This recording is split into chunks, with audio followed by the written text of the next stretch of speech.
வணக்கம் நண்பர்களே. யூனிட் 2 ஓட 13வது கிளாஸில் இருக்கோம். கடைசி கிளாஸில் வந்து உங்களோட நம்ம union executive and state executive start பண்ணியிருந்தோம். மாநில மற்றும் மத்திய நிர்வாகம் ஆரம்பிச்சிருந்தோம். அதில் பிரசிடென்ட் அண்ட் கவர்னர், மாநில ஆளுநரையும் குடியரசுத் தலைவரையும் கம்பேர் பண்ணி பல ஆர்டிகல்ஸ் பார்த்தோம். அதோட எக்ஸ்டென்ஷன் தான் இன்றைக்கி கிளாஸஸில். ஸோ முன்னாடி உங்களுக்கு கிளாஸஸில் ஸ்டார்ட் பண்ணுறப்போ அவசர சட்டம், அது மாதிரி பிரசிடென்ட் ஆஃப் இந்தியா, கவர்னரோட மன்னிக்கிற சட்டத்தை மன்னிக்கிற ஆர்டிக்கலை பற்றிலாம் பின்னாடி நான் சொல்கிறேன்னு சொல்லியிருந்தேன் இல்லையா. அந்த பார்ட் இன்றைக்கி பார்த்துட்டு குடியரசுத் தலைவர் முடிஞ்சிடும், அதே மாதிரி கவர்னர் முடிஞ்சிடுச்சு. நெக்ஸ்ட்டு வந்து vice president of India, council of ministers of state and council of ministers of union, இதை தான் நம்ம பார்க்க போகிறோம். அவசர சட்டம் article 123 of Indian constitution. Article 123 of Indian constitution. So இது வந்து ஸ்டேட்டில் வந்து எடுத்துக்கிட்டிங்கன்னா ஆர்டிக்கல் 213, இது ரெண்டு தான் அதோட டிஃப்ரென்சஸ். ஆர்டிக்கல் 123 இதை எப்படி ஞாபகம் வச்சுக்கலாம் அப்படின்னா, இப்போது சின்ன வயசில் நம்ம ஓட்டப்பந்தயம் அப்படின்னாலே 1 2 3 தானே சொல்லுவோம். அவசரமாக ஓடி வாங்க, ஃபஸ்ட்டு வாங்க அப்படின்ற மாதிரி. அதே மாதிரி அவசரமாக ஒரு சட்டம் க்ரியேட் பண்ணுறது தான் அவசர சட்டம். இது எப்போ சார் யூஸ் பண்ணுவாங்க, எப்போ க்ரியேட் பண்ணுவாங்க அப்படின்னா, ஸோ யூஸ்வலாக இதுக்கு ஒரு கண்டென்ட் கொடுத்துருப்பாங்க இந்தியன் கான்ஸ்டியூஷனில். அதை பார்க்குறதுக்கு முன்னாடி ப்ரொசீஜரை பார்த்துடலாம். அவசர சட்டம் எப்போ க்ரியேட் பண்ண முடியும்னா, குடியரசுத் தலைவருக்கும் மாநில கவர்னருக்கும், ஸோ ஸ்டேட் கவர்னருக்கும் குடியரசுத் தலைவருக்கும் மட்டும் அந்த அதிகாரம் இருக்கும். 1 2 3 வந்து பிரசிடென்ட் ஆஃப் இந்தியாவுக்கு, 213 வந்து கவர்னருக்கு. ஸோ 3 கண்டிஷன்ஸ் கொடுத்துருப்பாங்க. என்ன கண்டிஷன்ஸ்னால், யூஷுவலாக வந்து Lok Sabha, Rajya Sabha and president of India. So ஏதாவது ஒரு மசோதா மக்களவையில் பாஸ் பண்ணதுக்கப்புறம் மாநிலவை பாஸ் பண்ணதுக்கப்புறம் குடியரசுத் தலைவர் ஒப்பந்தம் போட்டதுக்கப்புறம், அதாவது கையெழுத்து போட்டதுக்கப்புறம் தான் அந்த மசோதா வந்து சட்டமாக மாறும். இதுதான் நார்மல் ப்ரொசீஜர். சில சுச்சுவேஷனில், ஃபஸ்ட்டு சுச்சுவேஷன் எடுத்துக்கோங்க. ஃபஸ்ட்டு சுச்சுவேஷனில் லோக்சபா மக்களவை வந்து அசம்பிளி இல்லைன்னு வச்சுக்கோங்க. லோக்சபா வந்து அசம்பிளியில் இல்லை, அது நடக்கலைன்னு வச்சுக்கோங்க. நாடாளுமன்றத்தில் லோக்சபா வந்து செஷனில் இல்லை. செகண்டு, ராஜ்யசபா மட்டும் இருக்குது. இந்த மாதிரி time first situation. Second situation, Lok Sabha செஷனில் இருக்குது, ராஜ்யசபா இல்லை. தேர்டு சுச்சுவேஷன், 2 சபையுமே செஷனில் இல்லை. இந்த 3 கண்டிஷன் கீழே தான் பிரசிடென்ட் ஆஃப் இந்தியா, அதே மாதிரி ஸ்டேட்டில் கவர்னர் வந்து அவசர சட்டம் கொண்டு வர முடியும். ஏன் அப்படின்னா, இப்போ ஃபார் எக்ஸாம்பிள் லோக்சபா, ராஜ்யசபாவை அசம்பிளி கொண்டு வந்து அவசரமாக ஒரு சட்டம் கொண்டு வரது ரொம்ப கஷ்டமான விஷயம். அதனால குடியரசுத் தலைவருக்கு இந்த மாதிரி எக்ஸ்ட்ராடினரி பவர் கொடுத்துருப்பாங்க. அதே மாதிரி மாநிலத்திலையும் வந்து ஆளுநருக்கு, கவர்னருக்கு இந்த மாதிரி எக்ஸ்ட்ராடினரி பவர் கொடுத்துருப்பாங்க. ஸோ பிரசிடென்ட் ஆஃப் இந்தியாவுக்கு 1 2 3, கவர்னருக்கு 213. இதுதான் அந்த 3 கண்டிஷன்ஸ்.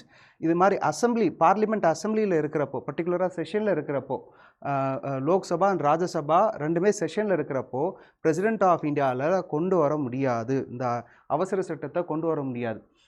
ஏன் அப்படின்னா, இது பார்லிமெண்ட்டோட பேரலல் பவர் கிடையாது. குடியரசுத் தலைவருக்கு எக்ஸ்ட்ராடினரியாக ஒரு பவர் கொடுத்துருக்காங்க. என்ன பர்பஸ்க்காகனா, unforeseen urgent matters, which means ஒரு தவிர்க்க முடியாத சூழ்நிலைனால குடியரசுத் தலைவரும் ஆளுநரும் இந்த மாதிரி அவசர சட்டம் கொண்டு வரலாம் அப்படின்னு சொல்லி மென்ஷன் பண்ணியிருக்காங்க. ஸோ அதே மாதிரி எப்படி கொண்டு வர முடியுமோ வித்ட்ராவும் பண்ண முடியும். Withdraw the ordinance at any time.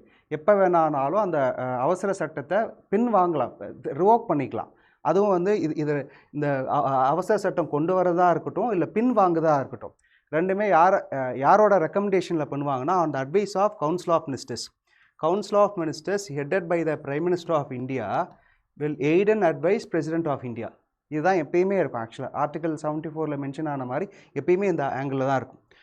So அதே மாதிரி கான்ஸ்டியூஷன் அமெண்ட் பண்ணுறதுக்கு கொண்டு வர முடியாது.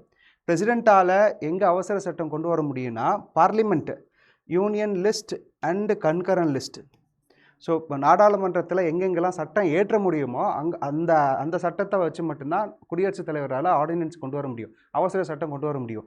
ஸ்டேட் லிஸ்ட்டில் கொண்டு வர முடியாது. ஸ்டேட் லிஸ்ட்டில் வந்து கவர்னர் கொண்டு வருவாங்க. அதில் சில எக்ஸ்ட்ராடினரி ஆர்டிகல் 200 கீழே வர்றதை மட்டும் குடியரசுத் தலைவர் ரெக்கமெண்டேஷன் பேஸ் பண்ணி கொண்டு வர முடியும்.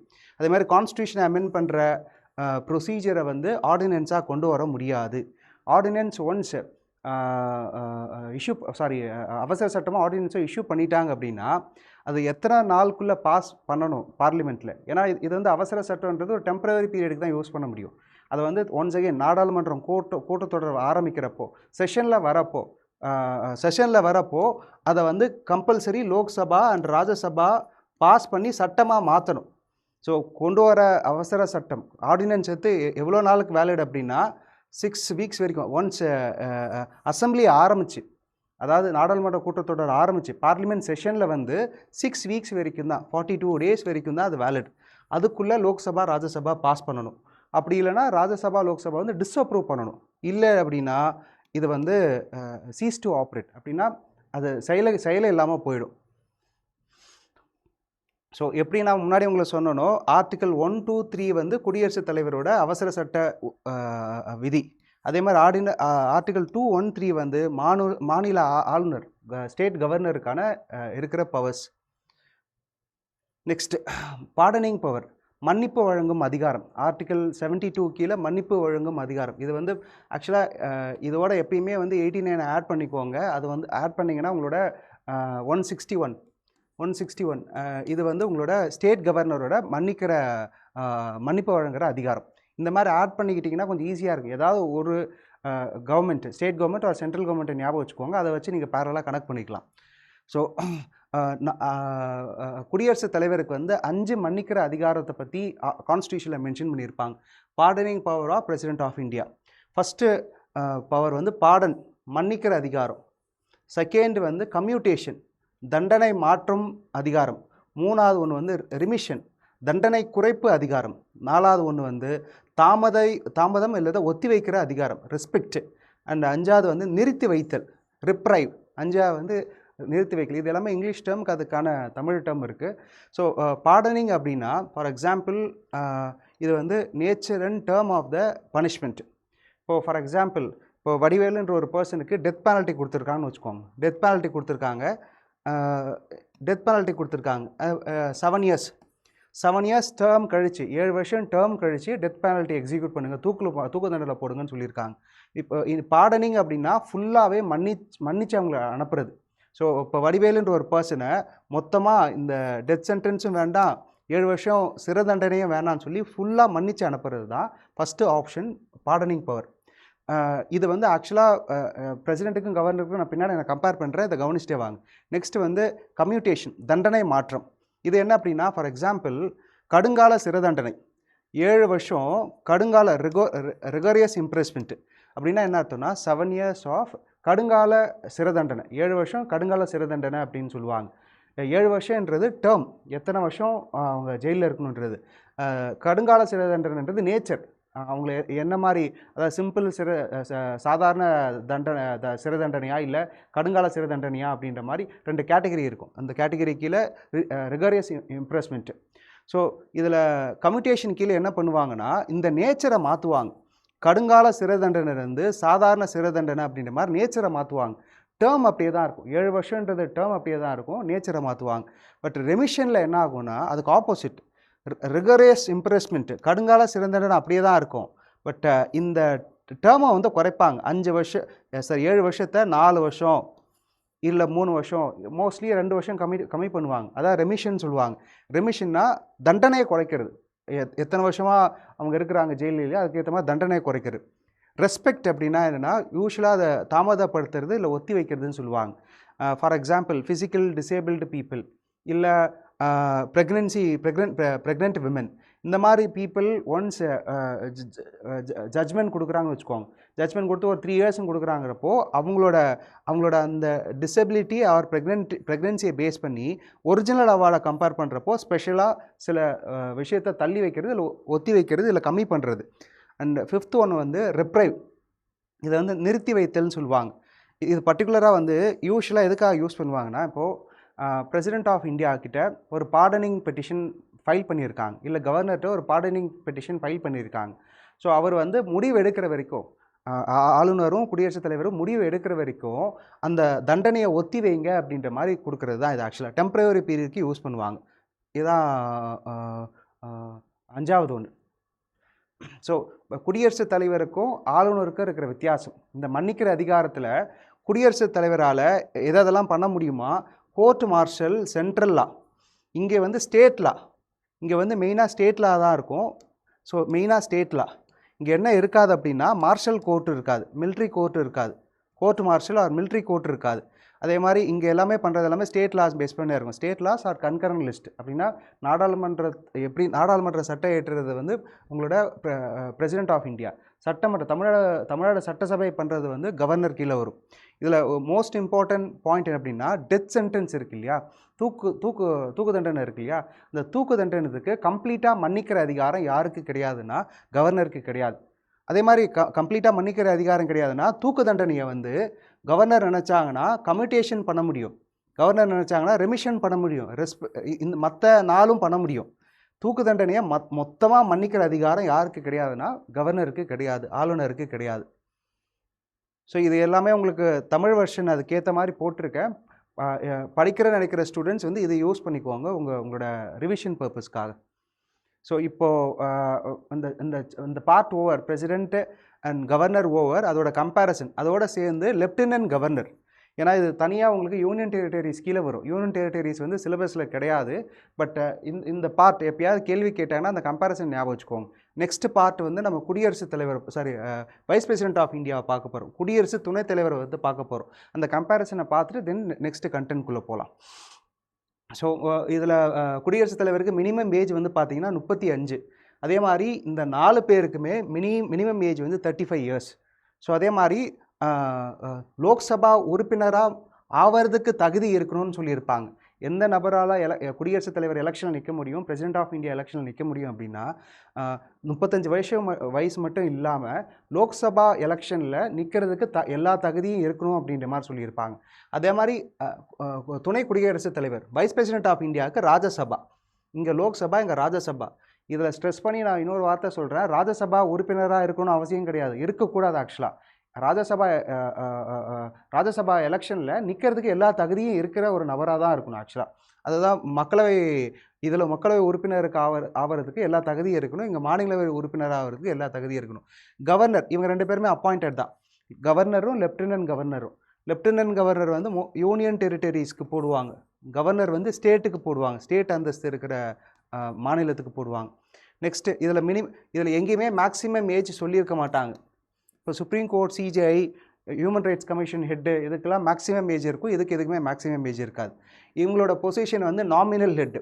ஸோ இந்தியாவோட தலைமை யார், இந்தியாவோட தலைமை அண்ட் ஹெட்டு யார் அப்படின்னா குடியரசுத் தலைவர் தான். கவர்மெண்ட்டுக்கு ஹெட்டுனா பிரதம மந்திரி. ஸோ இதில் வந்து ex officio chairman of Rajya Sabha. Ex officio சேர்மன்னா என்னன்னு பின்னாடி சொல்கிறேன். ஸோ வைஸ் பிரசிடெண்ட்டாக எலெக்ட் ஆகிற ஒரு பர்சன் வந்து ஆட்டோமேட்டிக்காக எதுக்கு சேர்மன் ஆகிடுவாங்கன்னா ராஜ்யசபாவுக்கு சேர்மன் ஆகிடுவாங்க. அதனால அது எக்ஸ் அஃபிஷியோன்னு சொல்லுவாங்க. எக்ஸ் அஃபிஷியோனா என்ன அப்படின்னா கௌரவத்து பதவி அப்படின்ற மாதிரி சொல்லுவாங்க. அப்படியே அதாவது எலெக்ட் ஆகிறப்போ சேர்மன் ஆஃப் ராஜ்யசபாவை எலெக்ட் ஆக மாட்டாங்க, வைஸ் பிரசிடெண்ட்டாக எலெக்ட் ஆவாங்க. வைஸ் பிரசிடெண்ட்டாக யார் இருக்காங்களோ அவங்க ஆட்டோமேட்டிக்காக சேர்மனாக மாறிடுவாங்க ராஜ்யசபாவில். ஸோ கவர்னருக்கு வந்து 2 ரோல் இருக்குது. ஒன்று வந்து nominal head of the state, அதே மாதிரி representation of union government. Lieutenant கவர்னருக்கு வந்து என்ன இருக்குன்னா administrator, agent of union government mention பண்ணியிருப்பாங்க. Next election. குடியரசுத் தலைவரோட எலெக்ஷன் பார்த்தீங்கன்னா elected MPs and elected MLAs. இங்கே எங்கேயுமே நாமினேட்டட் எம்பி அண்ட் எம்எல்ஏஸ் வரமாட்டாங்க. ஆனால் வைஸ் பிரசிடென்ட் ஆஃப் இந்தியாவுக்கு எலெக்டட் அஸ்லஸ் நாமினேட்டட் எம்பிஸ் மட்டும்தான் வருவாங்க. யார் வரமாட்டாங்கன்னா எம்எல்ஏஸ் வரமாட்டாங்க. ஸ்டேட்டுக்கும் வைஸ் பிரசிடென்ட் ஆஃப் இந்தியாவுக்கும் சம்மந்தமே கிடையாது எலெக்ஷனுக்கும். அதே மாதிரி இது 2மே அப்பாயின்மெண்ட். இங்கே எங்கேயுமே எலெக்ஷன் ப்ரொசீஜர் கிடையாது, அப்பாயின்மெண்ட் தான். ஸோ இதில் ஆர்டினன்ஸ் மேக்கிங் பவர், குடியரசுத் தலைவருக்கு ஆர்டினன்ஸ் மேக்கிங் பவர் இருக்குது, பார்டனிங் பவரும் இருக்குது. அதே மாதிரி குடியரசு துணைத் தலைவருக்கு எதுவுமே கிடையாது. Rajya Sabha chairman or vice president of இந்தியாவுக்கு இந்த மாதிரி பவர்ஸ் பற்றி எதுவுமே அதிகாரம் கிடையாது. கவர்னருக்கு 2மே இருக்குது. ஸோ பார்டனிங் பவரும் இருக்குது, ஆர்டினன்ஸ் மேக்கிங் பவரும் இருக்குது. அதே மாதிரி லெஃப்டினன்ட் கவர்னருக்கு பார்டனிங் பவர் கிடையாது, ஆர்டினன்ஸ் மேக்கிங் பவர் இருக்குது. அவசர சட்டம் கொண்டு வரலாம், பட் மன்னிக்கிற அதிகாரம் அவருக்கு கிடையாது. இப்போது union territory of Puducherry, union territory of Delhi, அவங்களுக்கெல்லாம் மன்னிக்க அதிகாரம் கிடையாது. இது எல்லாமே யார் பார்த்துப்பாங்கன்னா பிரசிடென்ட் ஆஃப் இந்தியா பார்த்துப்பாங்க. ஏன்னா யூனியன் டெரிட்டரினா அதிகமாக பிரசிடென்ட் ஆஃப் இந்தியாவுக்கு தான் அதிகம் பவர் இருக்கும் கவர்னர் கம்பேர் பண்ணுறப்போ. So next vice president of India, குடியரசு துணைத் தலைவர். ஆர்டிகல் 63 70 வரைக்கும் பார்க்க போகிறோம் இன் டீட்டெயில்டாக. இதெல்லாமே சின்ன சின்ன போஸ்ட் தான். அது மாதிரி இந்தியாவோட குடியரசு துணைத் தலைவர் போஸ்ட்டை நம்ம எங்கேருந்து எடுத்து வந்தோம்னா யுனைடெட் ஸ்டேட்ஸ் ஆஃப் அமெரிக்காவோட கான்ஸ்டியூஷன்லேருந்து எடுத்து வந்திருப்போம். இதை கேள்வியாக கேட்டிருக்காங்க. நம்ம post of vice president of India எந்த கான்ஸ்டியூஷனை ரெஃபர் பண்ணோம், எந்த கான்ஸ்டியூஷனுக்கு சோர்ஸாக வச்சு நம்ம கொண்டு வந்தோம் அப்படின்ற மாதிரி. ஸோ யுனைடெட் ஸ்டேட்ஸ் ஆஃப் அமெரிக்காவோட கான்ஸ்டியூஷன் அவங்க ஊரில் இருக்கிற வைஸ் பிரசிடென்ட் மாடல் தான். ஏன்னா அவங்க ஊரோட வைஸ் பிரசிடென்ட் வந்து ஆட்டோமேட்டிக்காக செனட்டோட லீடராக இருப்பாங்க. செனேட்டோட ஹெட்டு, அவங்க ஊர் வைஸ் பிரசிடென்ட் தான் ஆட்டோமேட்டிக்காக செனேட்டோட ஹெட்டு. அது வந்து சூப்பர்ஃபிஷியஸ் ஹைனஸ்ன்னு சொல்லுவாங்க. அப்படின்னா என்னென்னா, திடீர்னு president of America, president of United States of America இறந்துட்டாங்கன்னா ஆட்டோமேட்டிக்காக வைஸ் பிரசிடென்ட் ஆஃப் இந்தியா, சரி வைஸ் பிரசிடென்ட் ஆஃப் யூஎஸ்ஏ பிரசிடெண்ட்டாக மாறிடுவாங்க. நம்ம ஊரில் அந்த மாதிரி ஆப்ஷன் கிடையாது. பட் அந்த போஸ்ட்டை வச்சு தான் நம்ம கொண்டு வரோம். அந்த மாதிரி ஒரு ஆப்ஷன் கிடையாது. அதே மாதிரி அவங்க ஊரில் வைஸ் பிரசிடெண்ட்டாக எலெக்ட் ஆகிறவங்க ஆட்டோமேட்டிக்காக செனேட், அப்பர் ஹவுஸ், அங்கே காங்கிரஸ்ன்னு சொல்லுவாங்க பார்லிமெண்ட்டை, செனேட்ன்றது அப்பர் ஹவுஸ், ராஜ்யசபா மாதிரி, அதுக்கு ஹெட்டாக இருப்பாங்க. அதே மாடலில் தான் நம்ம இங்கே கொண்டு வந்திருக்கோம். இதில் ஒரே ஒரு மைனஸ் என்ன அப்படின்னா, இங்கே நம்ம ஊரோட வைஸ் பிரசிடென்ட், இந்தியாவோட வைஸ் பிரசிடென்ட் வந்து பிரசிடெண்ட்டாக கன்வெர்ட்லாம் ஆக மாட்டாங்க. 6 மாதம் வரைக்கும் 6 மந்த்ஸ் வரைக்கும் பிரசிடெண்ட்டாக ஆக்ட் ஆவாங்க. 6 மந்த்ஸாக பிரசிடெண்ட்டாக ஆக்டிங்கில் தான் இருப்பாங்க. பிரசிடெண்ட்டாக கன்வெர்ட் ஆக மாட்டாங்க, அந்த போஸ்ட்டுக்கு ஆக மாட்டாங்க. ஒரு ஆக்டிங் செயல் குடியரசுத் தலைவராக தான் இருப்பாங்க. ஸோ இதுதான் second constitutional post after president of India. அதே மாதிரி ex officio chairman of Rajya Sabha. அப்படின்னா என்ன அப்படின்னா, மாநிலங்களவையோட யார் குடியரசு துணைத் தலைவராக தேர்ந்தெடுக்கப்படுறாங்களோ ஆட்டோமேட்டிக்காக அதே பர்சன் வந்து சேர்மனோட எக்ஸ் அஃபிஷியோ. ஏன் எக்ஸ் அஃபிஷியோன்னு மென்ஷன் ஆகிருக்குன்னா, இவர் சேர்மனாக செலக்ட் ஆகலை, அஸ்லஸ் ராஜ்யசபா மெம்பரும் கிடையாது. ராஜ்யசபா மெம்பரே இல்லாமல் ஒரு பர்சனை எடுத்து வந்து சேர்மனாக உட்கார்றதுனால தான் எக்ஸ் அஃபிஷியோ சேர்மன், பதவி வழி தலைவர்னு சொல்லுவாங்க. துணை குடியரசுத் தலைவராக யார் இருக்காங்களோ அவங்க ஆட்டோமேட்டிக்காக மக்களவையோட தலைவராகிடுவாங்க. ஸோ எலெக்ஷன் ப்ராசஸ் முன்னாடியே உங்களுக்கு இது இன்ட்ரொடக்ஷன் கொடுத்துட்டேன். இது அதே தான், proportional representation, single transfer vote system and secret ballot.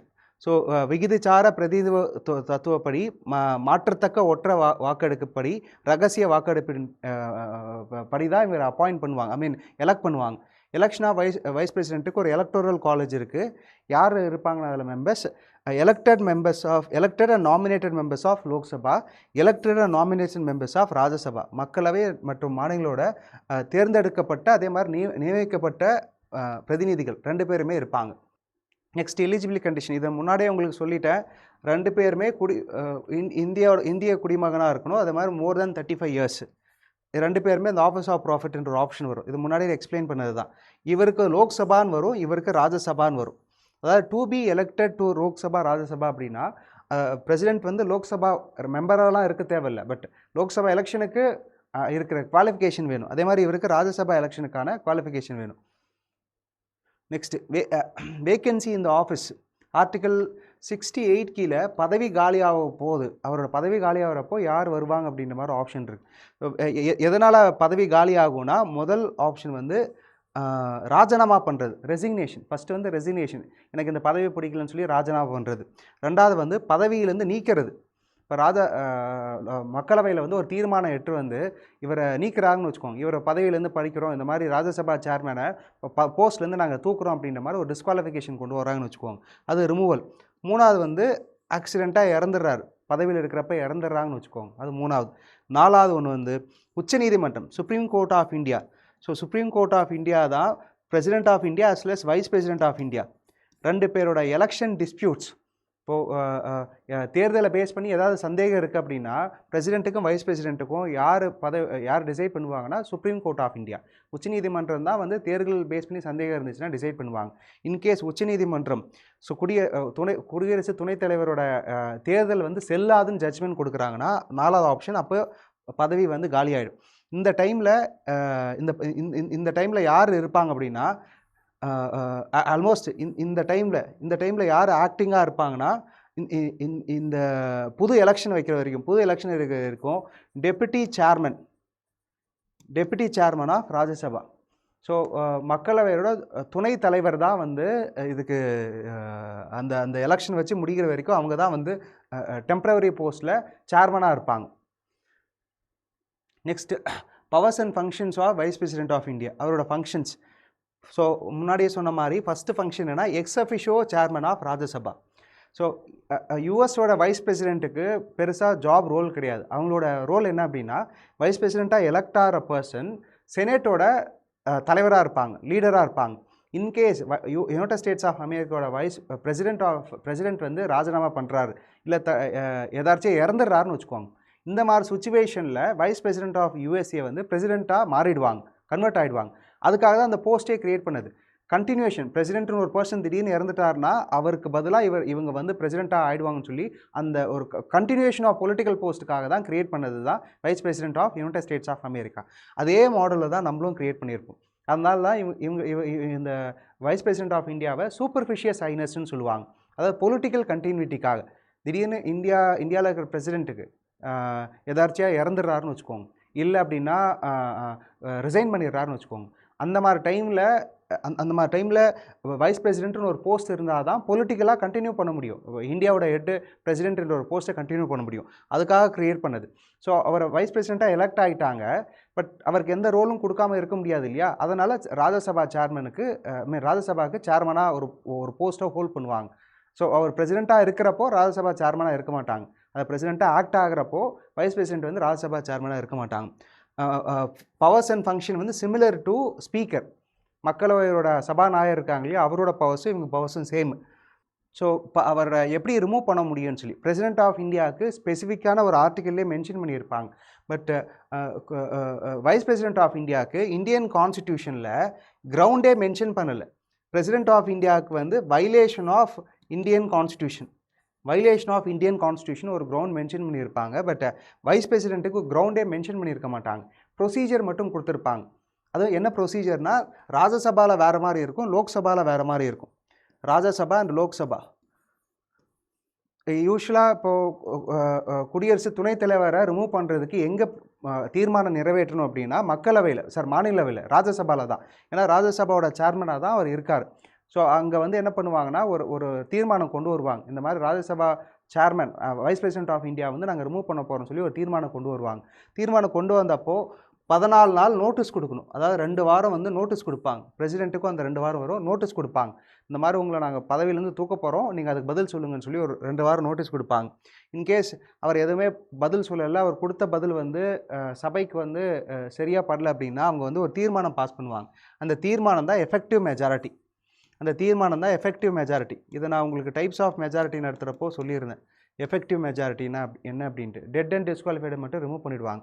So ராஜ்யசபாவில் எஃபெக்டிவ் மெஜாரிட்டி, ராஜ்யசபாவில் பாஸ் ஆகி லோக்சபாவுக்கு வரப்போ, ஏன்னா லோக்சபாவுக்கும் வைஸ் பிரசிடென்ட் ஆஃப் இந்தியாவுக்கும் அவர் சேர்மன் ஆஃப் ராஜ்யசபாவுக்கு சம்மந்தம் இல்லை. லோக்சபா ஓகே சொன்னால் போதும். இங்கே எஃபெக்டிவ் மெஜாரிட்டி, இங்கே சிம்பிள் மெஜாரிட்டி. இது நிறைய புக்கில் கொடுத்துருக்க மாட்டாங்க. Effective majority in Rajya Sabha and simple majority இந்த லோக்சபா. ஒன்ஸ் இதில் பாஸ் ஆகிடுச்சினாலே vice president of India remove ஆன மாதிரி. So president, vice president and governor over. Vice கவர்னர்னு ஒரு போஸ்ட்டு கிடையாது. Next council of ministers of union government and state government.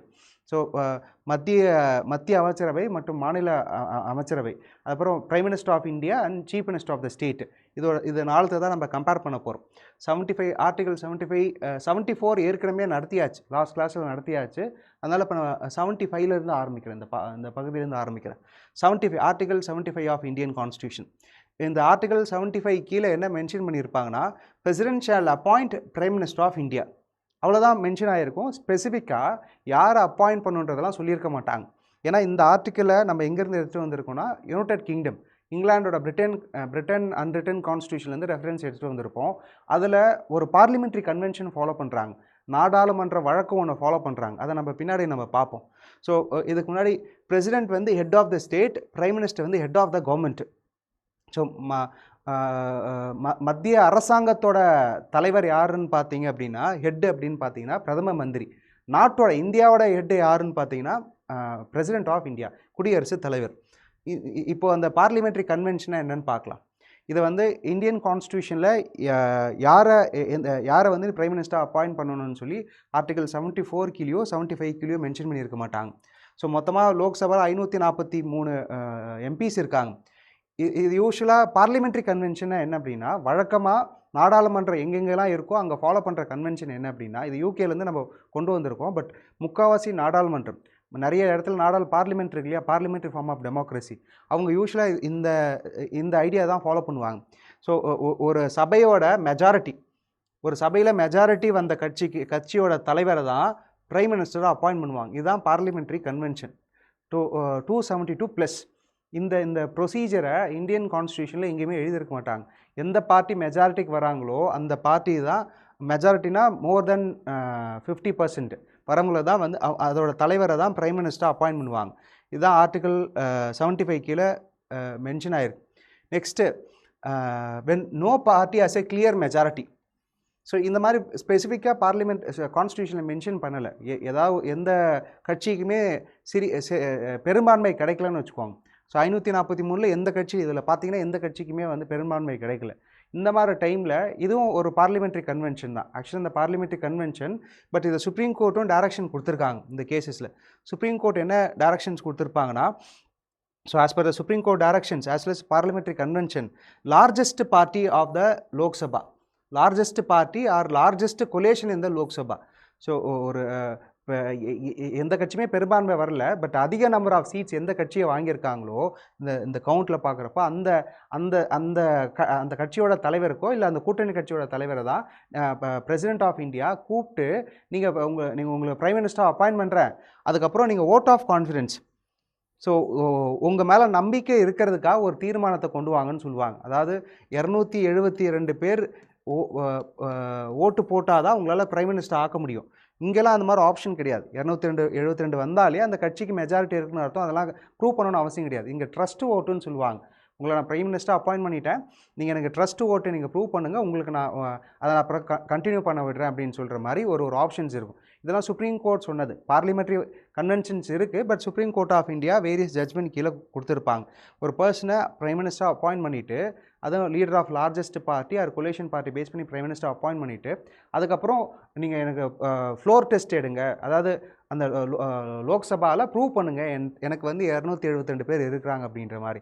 So யாராவது ஒரு பர்சன் இந்த மாதிரி அப்பாயின்ட் பண்ணதுக்கப்புறம் அவங்க கூட்டணிக்கு கேட்பாங்க. ஸோ இந்த உங்களுக்கு நான் எங்கள் கூட கூட்டணிக்கு வாங்க, உங்களுக்கு முக்கியமான மந்திரி பதவி கொடுக்குறோம் அப்படின்ற மாதிரி கூப்பிட்டு அந்த 272 கூட்டிகிட்டு வருவாங்க. இங்கே எப்படி 75 இருக்கோ பிரதமர் பிரைம் மினிஸ்டருக்கு article 164, so 75 + 89 164 regarding the appointment of chief minister. இங்கே யார் பண்ணுவாங்கன்னா, இங்கே பிரசிடென்ட் வந்து அப்பாயின்ட் பண்ணுவாங்க பிரைம் மினிஸ்டரை, இங்கே கவர்னர் வந்து சீஃப் மினிஸ்டர் அப்பாயின்ட் பண்ணுவாங்க. மோரல்லஸ் சேம் தான், இதில் எதுவும் டிஃப்ரென்சஸ் கிடையாது.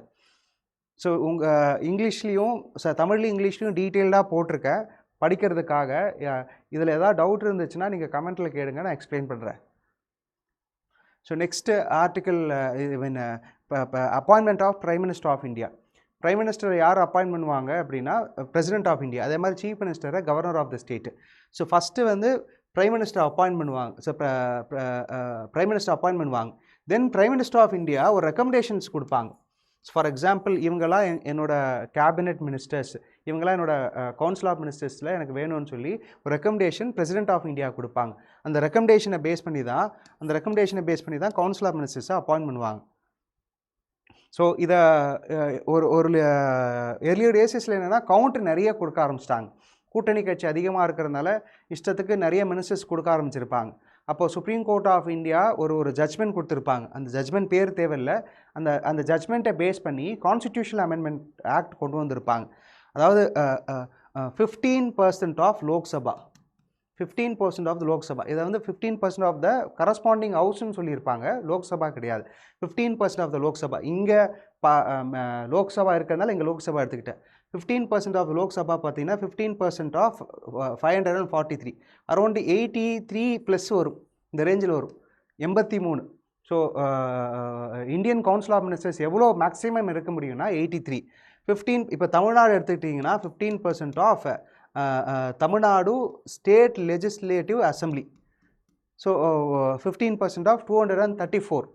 ஸோ அது ஒரு ரஃபாக ஒரு நம்பர்ஸ் வரும் இல்லையா. ஃபார் எக்ஸாம்பிள் 15% அப்படின்னா ஒரு 35+ன்னு வச்சுக்கோங்க, 35 அந்த ரேஞ்சில் வருதுன்னு வச்சுக்கோங்க, 35 மேக்ஸிமம் வந்து இவ்வளோ தான் இருக்க முடியும்னு சொல்லி ஒரு லிமிட் இருக்குது. 15% தான் வச்சுக்க முடியும். இந்த கண்டிஷன்ஸ் இந்த கண்டிஷன்ஸ் வந்து ஸ்டேட்டுக்கு மட்டும்தான், யூனியன் டெரிட்டரிக்கு வேறு.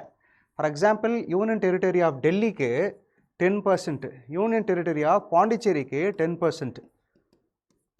டெல்லிக்கு வந்து கான்ஸ்டியூஷன்லேயே மென்ஷன் பண்ணியிருப்பாங்க, புதுச்சேரிக்கு வந்து மென்ஷன் பண்ணல, அப்படியே டெல்லியை எக்ஸ்டெண்ட் பண்ணுறோம் அப்படின்ற மாதிரி சொல்லியிருப்பாங்க. ஸோ யூனியன் டெரிட்டரிக்கு வேறு, ஸ்டேட் இதுக்கு வேறு. பட் இது நமக்கு சிலபஸில் கிடையாது. இது எந்த அமெண்ட்மெண்ட்டில் வந்துச்சுன்னா 91st கான்ஸ்டியூஷனல் அமெண்ட்மெண்ட் ஆக்ட் 2003 91வது சட்ட சீர்திருத்தம் கீழே தான் அதை கொண்டு வந்திருப்பாங்க. 15% தான் மந்திரி சபை நீங்கள் வச்சுக்க முடியும் அப்படின்ற மாதிரி. அதே மாதிரி யாரெல்லாம் பிரைம் மினிஸ்டர் ஆக முடியும்னா, இது எர்லியராக டிஎன்பிசிலையும் கேட்டிருக்காங்க, ஐஏஎஸ் எக்ஸாம்ஸ்லையும் கேட்டிருக்காங்க. லோக்சபாவோட மெம்பர்ஸ் ஆக முடியும், ராஜ்யசபாவோட மெம்பர்ஸும் ஆக முடியும். கொஷின் எப்படி கேட்டிருந்தாங்கன்னா, ராஜ்யசபாவோட மெம்பர்ஸ் வந்து மினிஸ்டர் ஆக முடியும், ஆனால் பிரைம் மினிஸ்டர் ஆக முடியாது அப்படின்ற மாதிரி சொல்லியிருந்தாங்க. இது எங்கன்னா இங்கிலாண்டில் அப்படி தான். லோவர் ஹவுஸில் இருக்கிற மெம்பரால் மட்டும்தான் பிரைம் மினிஸ்டர் ஆக முடியும், அப்பர் ஹவுஸில் இருக்கிறவங்களால ஆக முடியாது. இங்கிலாண்டில் அப்படி தான். அப்பர் ஹவுஸில் இருக்கிற பர்சன் வந்து மினிஸ்டர் ஆகலாம், பட் யாரால் பிரைம் மினிஸ்டர் ஆக முடியாது இங்கிலாண்டில். அந்த மாதிரி ஒரு கொஷின் தான் கேட்டிருந்தாங்க. இந்தியாவில் அப்படி கிடையாது. ஆக்சுவலாக லோக்சபா மெம்பரோ ராஜ்யசபா மெம்பரோ, take example former prime minister of India doctor மன்மோகன் சிங்காக இருக்கட்டும், இல்லை இந்திரா காந்தி மேடமாக இருக்கட்டும், இவங்கெல்லாம் வந்து ராஜ்யசபா மெம்பர்ஷிப்பை வச்சு தான் பிரைம் மினிஸ்டராக ஆகியிருப்பாங்க. அதுக்கப்புறம் இப்போ ஃபர்தராக எலெக்ஷனில் நின்றுருக்காங்க. அதே மாதிரி மெம்பராக இல்லைன்னு வச்சுக்கோங்க, இதுவும் சுப்ரீம் கோர்ட் பேஸ்டு ஜட்மெண்ட்ஸ் தான். ஆக்சுவலாக மெம்பராக இல்லைன்னு வச்சுக்கோங்க, மெம்பராக இல்லைனா கூட அவங்களால பிரைம் மினிஸ்டராகவும் மினிஸ்டராக ஆகலாம். பட் 6 மாதத்துக்குள்ளே எம்பி ஆகிடணும். 6 மாதத்துக்குள்ளே நாமினேட்டடாகவோ இல்லை எலெக்டடாக ஆகணும். ஒரு வாட்டி எப்படி கேள்வி கேட்டிருந்தாங்கன்னா, நாமினேட்டட் மெம்பர்ஸால் வந்து மினிஸ்டர் ஆக முடியாதுன்னு கேள்வி கேட்டிருந்தாங்க, நாமினேட்டட் மெம்பர்ஸால் பிரைம் மினிஸ்டர் ஆக முடியாதுன்னு கேள்வி கேட்டிருந்தாங்க. நாமினேட்டட் மெம்பர்ஸும் மினிஸ்டராக ஆகலாம், ஏன்னா எங்கேயுமே இங்கே ஆப்ஷன்ஸ் கொடுக்கல, நாமினேட்டட் மெம்பர்ஸால் ஆக முடியாதுன்னு ஆப்ஷன்ஸ் கொடுக்கல. ஸோ இதில் நிறைய டிஃப்ரென்சஸ் இருக்குது. இது கேள்வி எப்படி கேட்கலான்னா, கேபினெட் மினிஸ்டர்னா யார், மினிஸ்டர் ஆஃப் ஸ்டேட்னா யார், டெப்யூட்டி மினிஸ்டர்ஸ்னா யாருன்னு கேள்வி கேட்கலாம். இது எப்படி கொஷின் கேட்கலான்னா, கான்ஸ்டியூஷன் ஆஃப் இந்தியாவில் cabinet minister, minister of state, deputy மினிஸ்டர்னு சொல்லி கிளாஸிஃபிகேஷன் இருக்குதுன்னு கேட்கலாம். கான்ஸ்டியூஷன் ஆஃப் இந்தியாவில் இந்த மாதிரி ஒரு கிளாஸிஃபிகேஷனே கிடையாது. இதெல்லாம் எங்கேருந்து எடுத்துகிட்டு வந்ததுன்னா பார்லிமெண்ட்ரி கன்வென்ஷன். ஏன்னா ஆர்டிகல்ஸே ரொம்ப கம்மியாக தான் கொடுத்துருக்காங்க மொத்தமாக. பிரசிடென்ட் மாதிரி ரொம்ப டீட்டெயில்டு ஆர்டிகல்லாம் கிடையாது கவுன்சில் ஆஃப் மினிஸ்டர்ஸுக்கு, பிரைம் மினிஸ்டருக்குலாம். இதெல்லாம் நாடாளுமன்றம் எங்கெங்கெல்லாம் உலகத்தில் இருக்கோ அங்கே வழக்கமாக ஃபாலோ பண்ணுறதை நம்ம ஃபாலோ பண்ணிகிட்டு இருக்கோம். கேபினெட் மினிஸ்டர்னால் மினிஸ்டர்லேயே ஹையஸ்ட் ரேங்கிங், அதிகமான அதிகாரம் இருக்கிற மினிஸ்டர்ஸ். டெப்யூட்டி மினிஸ்டர்ஸ்னால் ஒவ்வொரு மினிஸ்ட்ரி கீழேயும் இருப்பாங்க, மினிஸ்டர் ஆஃப் ஸ்டேட்டுன்னு சொல்லுவாங்க. அதாவது ஸ்டேட் மினிஸ்டர் கிடையாது. ஸ்டேட் மினிஸ்டர்ன்றது ஒரு மாநிலத்துக்கும் கொடுத்துருக்க மந்திரி வேறு, மந்திரி சபைன்றது வேறு. இது சென்ட்ரல் கவர்மெண்ட் கீழே இருக்கிற ஒரு பெரிய மினிஸ்ட்ரிக்கு டெப்யூட்டியாக ஆக்ட் பண்ணுவாங்க, ஒரு மினிஸ்டர் ஆக்ட் பண்ணுவாங்க. சில மினிஸ்டர் வந்து 2 போர்ட்ஃபோலியோ வச்சுருப்பாங்க. இப்போ ஸ்டீல் மினிஸ்டரும் டூரிசம் மினிஸ்ட்ரி ரெண்டுத்தையும் சேர்த்து ஒரே நபருக்கு கேபினட் மினிஸ்டராக கொடுப்பாங்க. பட் மினிஸ்டர் ஆஃப் ஸ்டேட்ன்றது இந்த மாதிரி தனித்தனியாக வச்சுருப்பாங்க. இதை வச்சு கன்ஃபியூஸ் பண்ணிக்க வேண்டாம். கான்ஸ்டியூஷனில் எங்கேயுமே இந்த மாதிரி ஒரு கிளாஸிஃபிகேஷன் கிடையாது. So prime minister, cabinet minister, minister of state, deputy minister, parliamentary secretaries, இந்த மாதிரி ஒரு பெரிய ஆப்ஷன்ஸே இருக்குது. Next, no confidence motion. Article 75 கீழே இந்த ஆப்ஷன் போங்க. So council of ministers headed by the prime minister of India is directly or collectively responsible to the Lok Sabha only. Most important point. இந்த பாயிண்ட்டை வச்சு நிறைய வாட்டி கேள்வி கேட்டிருக்காங்க. டிஎன்பிசியில் தெரியல எனக்கு, பட் யூபிஎஸ்சியில் நிறைய வாட்டி கேள்வி கேட்டிருக்காங்க. So council of ministers are responsible to the பார்லிமெண்ட்டுன்னு கேட்பாங்க. பார்லிமெண்ட்னா Lok Sabha plus Rajya Sabha plus president of India, இதுதான் ஆக்சுவலி பார்லிமெண்ட்டு. பார்லிமெண்ட்டுனா இது 3 பேர் இருந்தால் தான் பார்லிமெண்ட்டு. பட் லோக்சபா மட்டும்தான், ராஜ்யசபா வரமாட்டாங்க இதில். ஏன்னா மினிஸ்டர்ஸ்ன்றது பீப்புள் எலெக்டட் ஹவுஸ்லேருந்து இருப்பாங்க. அதனால் council of ministers and prime minister of India is directly responsible only for the Lok Sabha. So மத்திய மந்திரி சபையோட தலைவர் வந்து பிரதம மந்திரி. அவங்க ரெண்டு பேரும் சேர்ந்து யாருக்கு கலெக்டிவ் ரெஸ்பான்சிபிள், யாருக்கு ரெஸ்பான்சிபிளாக இருப்பாங்கன்னா மக்களவைக்கு மட்டும்தான், மாநிலவையோ நாடாளுமன்றமோ கிடையாது. இதை வச்சு நிறைய வாட்டி கொஷின் கேட்பாங்க. இதில் இன்னொரு ஆப்ஷன்ஸுக்கு நோ கான்ஃபிடன்ஸ் மோஷன். ஸோ நம்பிக்கை இல்லா தீர்மானம் கொண்டு வராங்கன்னு வச்சுக்கோங்க. உங்கள் ஆட்சி மேலே இப்போ இருக்கிற பிரதம மந்திரி மேலேயோ இல்லை முதல் மந்திரி சீஃப் மினிஸ்டர் மேலேயோ எங்களுக்கு உங்கள் ஆட்சி மேலே நம்பிக்கை இல்லைன்னு சொல்லி ஒரு நம்பிக்கை இல்லா தீர்மானம் கொண்டு வந்தாங்கன்னா, so prime minister of India resign பண்ணி தான் ஆகணும். ரிசைன் பண்ணிட்டாங்கன்னா ஆட்சியை கலைச்சிட்டு புதுசாக வேறு ஏதாவது கட்சி ஆட்சி அமைக்கிறாங்கன்னா பார்ப்பாங்க, இல்லை அப்படின்னா மொத்தமாக கலைச்சிட்டு எலெக்ஷன்ஸை கண்டக்ட் பண்ணுவாங்க.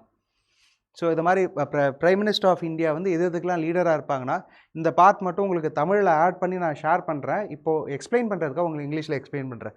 ஸோ இவர் தான் லீடர் ஆஃப் த கவர்மெண்ட்டு. அதே மாதிரி எது எதுக்கெலாம் இவர் தான் கிரைசிஸ் மேனேஜ்மெண்ட்டுன்னு சொல்லுவாங்க. ஸோ ஏதாவது ஒரு நாட்டில் ஒரு சம்பவம் இன்சிடென்ட் நடக்குது, ஒரு சுச்சுவேஷன் வருது, அதை யாரால் தலைமை தாங்கி அதை தீர்க்க முடியும் அப்படின்னா பிரதம மந்திரினால தான். அதாவது கிரைசிஸ் மேனேஜ்மெண்ட் சொல்லுவாங்க. கேபினெட் கமிட்டிஸ், நிறைய கேபினெட் கமிட்டிஸை செட் பண்ணுறது இவர் தான் செட் பண்ணுவாங்க. அதே மாதிரி அட்வைஸ் பிரசிடென்ட் ஆஃப் இந்தியா, முன்னாடியே உங்களுக்கு சொல்லியிருந்தேன், ஆர்டிகல் 74 கீழே பிரசிடென்ட் ஆஃப் இந்தியாவுக்கு நிறைய அட்வைஸ் இவங்க தான் கொடுப்பாங்க. Appointment of attorney general of India. அதே மாதிரி மத்திய அரசாங்கத்தோட தலைமை வழக்கறிஞர், comptroller and auditor general, UPSC members, chairman, election commission of India, இதெல்லாம் முன்னாடியே நம்ம பார்த்தாச்சு இந்த பாயிண்ட் எல்லாமே. அதுக்கு பிரைம் மினிஸ்டர் தான் ரெக்கமெண்ட் பண்ணுவாங்க. அதே மாதிரி chief decision making of foreign policy. அதே மாதிரி political head of the services, IAS, IPS, IRS, இந்த மாதிரி சர்வீசஸ் இருக்கு இல்லையா, அந்த மாதிரி சர்வீசஸுக்கு political head of the services. Then NITI ஆயோகோட சேர்மன், நேஷ்னல் இன்டகிரேஷன் கவுன்சிலோட சேர்மன், இன்டர்ஸ்டேட் கவுன்சிலோட சேர்மன், நேஷ்னல் வாட்டர் ரிசோர்ஸ் கவுன்சிலோட சேர்மன். இது எல்லாத்துக்கும் தலைமையை தாங்கிறது யார் அப்படின்னா பிரதம மந்திரி. அதே மாதிரி சீஃப் மினிஸ்டர், இப்போ நம்ம பார்த்தோம் இல்லையா பிரைம் மினிஸ்டர், அதே மாதிரி சீஃப் மினிஸ்டருக்கு பார்த்தீங்கன்னா ஸ்டேட்டோட பொலிட்டிக்கல் ஹெட் அவர் தான். Then member of national development council, national development கவுன்சிலோட லீடர் வந்து பிரைம் மினிஸ்டர். அதோட அதில் 28 ஸ்டேட்ஸில் இருக்கிற எல்லா சீஃப் மினிஸ்டரும் மெம்பர்ஸாக இருப்பாங்க. அதேமாதிரி இன்டர்ஸ்டேட் கவுன்சிலோட லீடர் வந்து பிரைம் மினிஸ்டர். அதில் இருக்கிற எல்லா 28 ஸ்டேட்ஸோட சீஃப் மினிஸ்டரும் மெம்பர்ஸாக இருப்பாங்க. அதே மாதிரி chairman of state planning board. Next இந்த மாதிரி ஒரு கேள்வி வந்து கமெண்ட்ஸில் கேட்டிருந்தாங்க. டெப்யூட்டி பிரைம் மினிஸ்டர்ன்ற ஒரு போஸ்ட் வந்து கான்ஸ்டிடியூஷனல் போஸ்ட்டு கிடையாது. அதே மாதிரி டெப்யூட்டி சிஎம் என்ற ஒரு போஸ்ட்டும் கான்ஸ்டிடியூஷனல் போஸ்ட்டு கிடையாது. அது பொலிட்டிக்கலாக யூஸ் பண்ணுற ஒரு போஸ்ட்டு. மினிஸ்ட்ரியில் ஹைரார்க்கியில் செகண்ட் மோஸ்ட் போஸ்ட்டுன்னு சொல்லுவாங்க. ஸோ இந்த மாதிரி ஒரு போஸ்ட் கான்ஸ்டிடியூஷனில் கிடையாது. But first deputy prime minister பர்டிகுலராக சர்தார் வல்லபாய் பட்டேல் தான் ஃபஸ்ட்டு டெப்யூட்டி பிரைம் மினிஸ்டராக இருந்திருப்பாங்க. அது மாதிரி நிறைய ஸ்டேட்ஸில் நிறைய டெப்யூட்டி சிஎம்ஸ் இருக்கிறாங்க. இது எதுவுமே வந்து கான்ஸ்டியூஷனில் மென்ஷன் பண்ண போஸ்ட்டு கிடையாது, பொலிட்டிக்கலாக க்ரியேட் பண்ண ஒரு போஸ்ட்டு. எப்படி கொஷின் கேட்கலான்னா, கான்ஸ்டியூஷனில் மென்ஷன் பண்ணியிருக்காங்க டெப்யூட்டி பிரைம் மினிஸ்டர்ன்ற ஒரு போஸ்ட்டு அப்படின்னு மாதிரி சொல்லுவாங்க. இந்த மாதிரி cabinet minister, deputy prime minister, deputy ministers, minister of state, இந்த மாதிரி வார்த்தைகள் எல்லாம் வந்து தெளிவாக எங்கேயுமே மென்ஷன் ஆகலை. எமர்ஜென்சி பீரியடில் மட்டும்தான் கேபினெட்னு ஒரு வார்த்தையை உள்ளே கொண்டு வந்திருப்பாங்க. ஸோ இப்போ இந்த ப்ரீவியஸ் இயர் கொஷின்ஸ் கொஞ்சம் சால்வ் பண்ணிவிட்டு சில டாக்டரன்ஸை நீங்கள் பார்த்துடலாம். In the context of India, which among the following principles are institutional in the parliamentary form of government? So, Minister of Cabinet are the members of Parliament. Next, ministers hold the office, they enjoy confidence in the Parliament. And Cabinet is headed by the head of the state. இது மற்ற options உங்களுக்கு தெரியலனாலும் பரவாயில்ல, இது 2013 கேட்ட question. Cabinet is headed by the head of the state. Head of the state யார் அப்படின்னா president of India. Cabinet is headed by the prime minister. Head of the state கிடையாது. ஏன்னா முன்னாடியே உங்களுக்கு சொன்னேன், ஆட்சியோட தலைவர் யாருன்னு பார்த்தீங்கன்னா, ஆளுங்கட்சியோட ஆட்சியோட தலைவர் யாருன்னு பார்த்தீங்கன்னா பிரதம மந்திரி. இந்தியாவோட தலைவர் யாருன்னு பார்த்தீங்கன்னா president of India. Head of the state கிடையாது. மூணாவது ஆப்ஷன் உங்களுக்கு எலிமினேட் பண்ணாலே ஆன்சர்ஸ் வந்து A, answer 1. First option second option correct. இது 2021 question. Constitution of India classifies the minister into 4 ranks: cabinet, minister of state, independent charge and minister of state and deputy minister. இந்த மாதிரி ஒரு 4 கிளாசிஃபிகேஷனை கான்ஸ்டியூஷனில் mention பண்ணியிருக்காங்க, போட்டிருக்காங்க. முன்னாடியே சொன்ன மாதிரி தான் ஆர்டிகல் 74 to 78 இந்த மாதிரி ஆர்டிகல்ஸே சிலது கம்மியாக தான் மென்ஷன் பண்ணியிருப்பாங்க எக்ஸிக்யூட்டிவ்க்கு. இந்த மாதிரிலாம் தனித்தனியாக எக்ஸ்பிளைன் பண்ணலை. First option wrong. The total number of the ministers in the union government, including the prime minister, shall not exceed 15% of the total numbers of members in the Lok Sabha. இதுதான் ஆக்சுவலாக correct. 15% of Lok Sabha. இங்கே ராஜ்யசபான்னு கொடுத்தாங்கன்னா wrong. 15% of the Lok Sabha. இதே வந்து மாநிலத்துக்கு ஸ்டேட்டுக்கு பார்த்தீங்கன்னா 15% of that corresponding strength. இப்போது கேரளாவுக்கு பார்க்குறீங்கன்னா 15% of the Kerala assembly strength. So second option right. Answer வந்து 2 only. Third question. Council of ministers in the centre shall be collectively responsible to the parliament. இந்த மாதிரி ஏன் இந்த மாதிரி கொஷின் நான் நிறைய காமிக்கிறேன்னா, இதில் நிறைய ட்விஸ்ட் பண்ணி கேட்க முடியும். ஏன்னா இந்தியன் கான்ஸ்டியூஷனில் சிலது மென்ஷன் ஆகலை, நம்ம பார்லிமெண்ட்ரி கன்வென்ஷனாக ஃபாலோ பண்ணுறோம். கன்வென்ஷனுக்கு பதிலாக அவங்க கான்ஸ்டியூஷன் சொல்லி ட்விஸ்ட் பண்ணி கேட்பாங்க. இங்கே பார்லிமெண்ட் கிடையாது. ஏன்னா பார்லிமெண்ட்னா Lok Sabha plus Rajya Sabha plus president of India, இவங்க 2 பேருமே அவங்களுக்கு அக்கௌண்டபிள் கிடையாது. லோக்சபாக்கு மட்டும்தான். First option wrong. Union minister shall hold the office during the pleasure of president of India. இந்த வார்த்தை ரொம்ப முக்கியம். ஆக்சுவலாக ப்ளெஷர் ஆஃப் பிரசிடென்ட் ஆஃப் இந்தியானா, அதாவது பிரசிடென்ட் எப்போ வேணால் நினச்சா அவங்கள பதவியிலேருந்து தூக்கலாம், பிரசிடென்ட் எப்போ வேணால் நினச்சாலும் அவங்கள அப்பாயின்ட் பண்ணலாம். ஆக்சுவலாக அதான் president of pleasure of president of India. அதுக்காக வந்து பிரசிடென்ட் யாரை வேணால் அப்பாயின்ட் பண்ணலாம், பிரசிடென்ட் எப்போ வேணால் தூக்கலாம்லாம் கிடையாது. பிரசிடென்ட் அன்டில் அன்லெஸ் லோக்சபாவில் 272 லோக்சபாவில் 272 இருக்கிறது. இதுதான் கான்ஃபிடென்ஸ்னு சொல்லுவாங்க. பெரும்பான்மை இருக்கிற வரைக்கும் குடியரசுத் தலைவரால் பிரதம மந்திரியை ரிமூவ் பண்ண முடியாது. அதோட எக்ஸ்ட்ராடனரி மீனிங் தான் second option correct. So prime minister shall communicate to the president about the proposal of the legislation. So இந்த ஆப்ஷனும் கரெக்ட். ஆக்சுவலாக ஃபஸ்ட் ஆப்ஷன் மட்டும் ராங்கு. நீங்கள் ஃபஸ்ட்டு எலிமினேட் பண்ணாலே ஆன்சர்ஸ் வந்துடும். ஆன்சர் வந்து பி. 2012 கொஷின். ஏன் உங்களுக்கு மோஸ்ட்லி ஐஏஎஸ் கொஷினாக கேட்குறேன்னா, இதில் டிஎன்பிசியில் அதிகமாக கேட்ட கொஷின் கம்மி. இந்த மாதிரி கஷ்டமாக கேட்டாங்கன்னா இதை தான் ரெஃபரன்ஸாக எடுத்து கேட்பாங்க. அதனால தான் இந்த பார்ட் காமிக்கிறேன். ஸோ இதில் தமிழ் மீடியம் இல்லை, அதனால் தமிழ் மீடியம் ஸ்டூடெண்ட்ஸ் நான் ட்ரான்ஸ்லேட் பண்ணுறதை வச்சு சால்வ் பண்ண ட்ரை பண்ணுங்கள். இந்த prime minister of India at the time of is appointment என்னவா இருக்கணும் அப்படின்ற மாதிரி கேட்டிருக்காங்க. 4 ஆப்ஷனில் need not necessarily be the member of one of the houses of the parliament but need to be a member of one of the houses within 6 months. இதில் என்ன first option என்ன சொல்லியிருக்காங்கன்னா, அதாவது அப்பாயிண்ட் பண்ணுறப்போ அவங்க லோக்சபாவிலே ராஜ்யசபாவிலே மெம்பராக இருக்கணும் அவசியம் கிடையாது, 6 மாதத்துக்குள்ளே ஆனால் போதும்னு சொல்லியிருக்காங்க. இந்த ஆப்ஷன் தான் கரெக்ட். ஆக்சுவலாக மீதி ஆப்ஷன் கொடுக்குறாங்க பாருங்கள். need not necessarily be a member of one of the houses of parliament but should become the member of Lok Sabha within 6 months. மேலே இருக்க அதே பாயிண்ட் தான். அப்பாயிண்ட் பண்ணுறப்போ 2 சபையிலையும் இல்லைனாலும் பரவாயில்ல, பட் 6 மாதத்துக்குள்ளே மக்களவையில் லோக்சபாவில் உறுப்பினராக ஆகணும்னு போட்டிருக்காங்க. இந்த மாதிரி ஆப்ஷன் மென்ஷன் பண்ணல. இந்த மாதிரி ஆப்ஷன் தான் மென்ஷன் பண்ணியிருக்காங்க. ஒன் ஆஃப் த ஹவுஸ்னால் நாடாளுமன்றத்தில் ஏதாவது ஒரு சபையில் மெம்பராக ஆனால் போதும். Must be a member of one of the houses of parliament. So இது அப்பாயிண்ட் பண்ணுறப்பே அவங்க உறுப்பினராக இருக்கணும்னு போட்டிருக்காங்க. அப்படி கிடையாது. முன்னாடி அப்படி தான் இருந்துச்சு, பட் மாற்றிட்டாங்க அதுக்கப்புறம். Must be a member of Lok Sabha இதுவும் கிடையாது. ஆப்ஷன் வந்து ஏ. ஸோ இது வந்து ஸ்ட்ரெயிட் ஃபார்வர்ட் கொஷின். இதில் எத்தனாவது அமெண்ட்மெண்ட்டுன்னு கேட்டிருக்காங்க. இதை நீங்கள் ஆன்சர் பண்ணுங்கள். எத்தனாவது அமெண்ட், இது ஃபேக்சுவல் கொஷின். இதில் எக்ஸ்பிளைன் பண்ணுறதுக்கு டைம் அதை நான் ஆன்சரும் மார்க் பண்ணியிருக்கேன். அதில் இதே கொஷின் பாருங்களேன். 2009 கேட்ட கொஷின் 2009 கேட்ட கொஷின் 2007 ரிப்பீட் ஆகிருக்கு. அதாவது 2007 கேட்ட கொஷின் 2009 ரிப்பீட் ஆகிருக்கு. ஸோ சிவில் சர்வீஸ் எக்ஸாமினேஷன்லேயும் அதே தான். அந்த போர்டு வந்து நிறைய பாயிண்டில் ரிப்பீட் பண்ணுறாங்க. ஸோ 2007 இன்னொரு question, council of ministers assess and reason. இந்த மாதிரி கொஷின் கேட்கலாம். Council of ministers in the union of India is collectively responsible to both Lok Sabha and Rajya Sabha. First option wrong. So first option ராங்னா இதில் ஏ வந்து true வரவே கூடாது. A and R and ட்ரூன்னு இருக்கு இல்லையா, ஏ அண்ட் ட்ரூ இந்த ஆப்ஷன்லாம் ராங். ஆக்சுவலாக ஏ ஃபால்ஸாக இருக்கிற ஒரே ஆப்ஷன் இது மட்டும்தான்.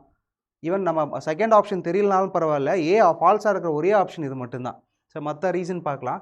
த members of both the Lok Sabha and Rajya Sabha are eligible to the members of union government. இந்த ஆன்சர் வந்து கரெக்ட். ஏன் அப்படின்னா ராஜ்யசபாவோட மெம்பர்ஸும் யூனியன் கவர்மெண்ட்டில் மினிஸ்டர் ஆகிறதுக்கு எலிஜிபிலிட்டி இருக்குது. பட் இதில் ஒரு என்ன கண்டிஷன் அப்படின்னா, இப்போது மினிஸ்டரோ prime minister plus prime minister, இப்போது Lok Sabha as well as Rajya Sabha. In case இப்போது ஃபார் எக்ஸாம்பிள் மினிஸ்டரோ பிரைம் மினிஸ்டரோ ராஜ்யசபாலேருந்து ஆயிருக்காங்கன்னு வச்சுக்குவாங்க. எக்ஸாம்பிள் டேக் டாக்டர் மன்மோகன் சிங். அவர் வந்து Rajya Sabha member, but prime minister ஆகியிருப்பாங்க. அவரால் லோக்சபாவில் வந்து ஸ்பீச் லோக்சபாலையும் ராஜ்யசபாலையும் பார்ட்டிசிபேட் பண்ண முடியும். பட் ஓட்டு போடுறதுன்னு பார்த்தீங்கன்னா ராஜ்யசபாவில் மட்டும்தான் ஓட்டு போட முடியும், லோக்சபாவில் ஓட்டு போட முடியாது. ஸோ ஒரு மினிஸ்டராக இருக்கிற பர்சன், நார்மல் எம்பிக்கு அந்த மாதிரி பவர்ஸ் கிடையாது. இப்போ லோக்சபா எம்பியாக மட்டும் இருக்கிறவங்களுக்கு ராஜ்யசபாவில் போய் பேச முடியாது. பட் மினிஸ்டராக இருக்கிறவங்களுக்கு, மினிஸ்டர் பிரைம் மினிஸ்டராக இருக்கிறவங்களுக்கு எல்லா ஹவுஸ்லையும் போய் பேசலாம். For example take finance minister. இந்தியாவோட ஃபினான்ஸ் மினிஸ்டர் வந்து ராஜ்யசபா, பட் லோக்சபாவில் தான் பட்ஜெட் ப்ரெசென்ட் பண்ணுவாங்க, லோக்சபாவில் டிஸ்கஸ் பண்ணுவாங்க. மதியம் போய் பார்த்தீங்கன்னா ராஜ்யசபாலையும் பேசுவாங்க. ஸோ அவங்க டிஸ்கஸ் பண்ணுறதுக்கு பேசுகிறதுக்கான உரிமையை வந்து கொடுத்துருப்பாங்க. ஆனால் ஒரு மினிஸ்டருக்கு ஓட்டு போடுற உரிமையை பார்த்தீங்கன்னா எந்த சபையோட உறுப்பினரோ அவங்களால தான் ஓட்டு போட முடியும். இன்கேஸ் ஒரு பர்சனை மினிஸ்டர் அப்பாயின்ட் பண்ணியிருக்காங்க, அவர் வந்து இன்ன வரைக்கும் 6 மாதத்துக்குள்ளே ஆகணும். ஆக்சுவலி மெம்பரே இல்லாத ஒரு பர்சனை மினிஸ்டர் ஆக்கியிருக்காங்க. அவரால் எம்பி ஆகிற வரைக்கும், மெம்பராக ஆகிற வரைக்கும் ஓட்டே போட முடியாது. அந்த 6 மாதம் வரைக்கும் ஓட்டே போட முடியாது. மெம்பர் ஆனதுக்கப்புறம் தான் ஓட்டு போட முடியும். பட் மினிஸ்டர் ஆகிட்டா 2 ஹவுஸ்லையும் போய் பேசலாம்.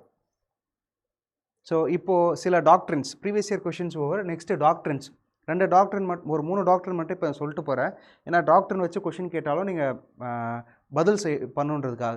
Unitary form and federal form. மத்திய ஒரு ஒரு ஒரு கூட்டாட்சி பேஸ் பண்ணிடுற unitary form and federal form. ஆக்சுவலாக இந்த ஃபெட்ரலிசம் கான்செப்டே வந்து யுனைடெட் ஸ்டேட்ஸ் ஆஃப் அமெரிக்காவை ரெஃபரன்ஸாக எடுத்து தான் பண்ணியிருப்போம். பட் எக்ஸாக்டாக அந்த கான்ஸ்டியூஷன் கிடையாது.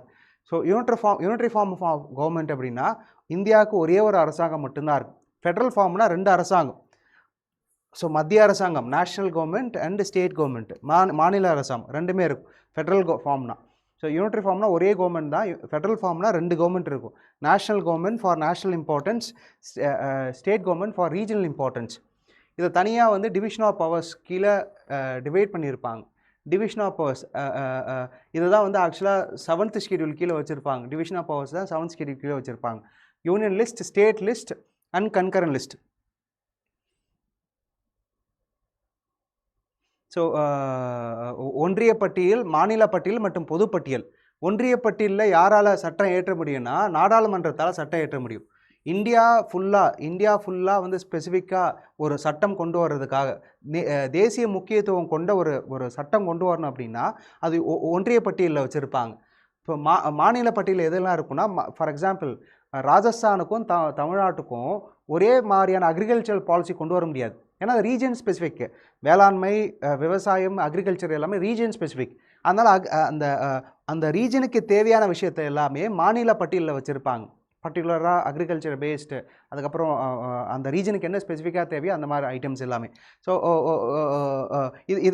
இதெல்லாம் யார் பண்ண முடியும்னா, இப்போ இந்தியா ஸ்பெசிஃபிக்காக இருக்கிறது எல்லாமே நாடாளுமன்றம் பண்ணுவாங்க. அதே மாதிரி இப்போது மாநில பட்டியலில் இருக்கிறதுக்கு யார் யூஸ்வலாக பண்ணுவாங்க அப்படின்னா உங்களோட state legislative assembly. So Tamil Nadu சட்டசபை தான் மாநில பட்டியலில் இருக்கிறத பண்ணுவாங்க.